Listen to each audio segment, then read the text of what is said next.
Salut à tous, alors un petit peu comme toutes les années en fin d'année, le baromètre IFOP-JDD a dévoilé les personnalités préférées des Français sur l'année écoulée, donc pour 2023, et il y a eu quelques surprises, dont une qui s'appelle Jordan Bardella.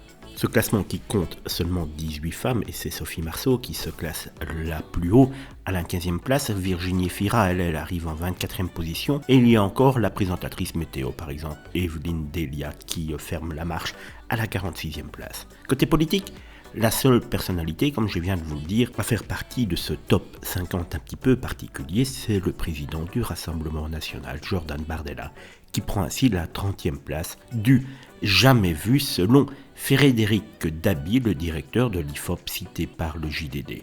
Loin, très loin derrière, à la 57e place, on retrouve Gabriel Attal, le ministre de l'Éducation nationale. Emmanuel Macron lui tombe à la 63e place contre une 35e en 2022. Il faut dire que malgré tout, cette 63e place est tout de même encore assez haute quand on connaît un petit peu l'impopularité du président de la République. Et donc, Jordan Bardella, qui fait partie de ce classement à la 30e place, il était propulsé à la tête du Rassemblement national par Marine Le Pen en novembre 2022.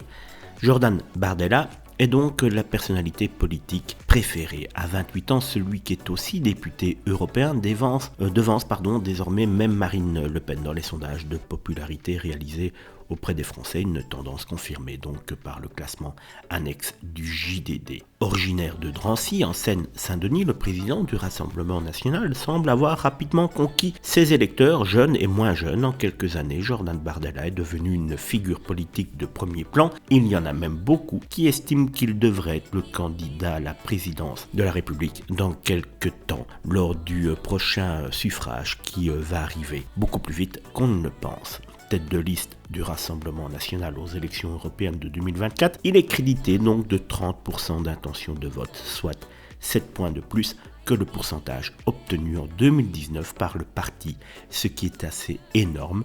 N'hésitez pas à nous dire en commentaire ce que vous pensez de ce phénomène Jordan Bardella.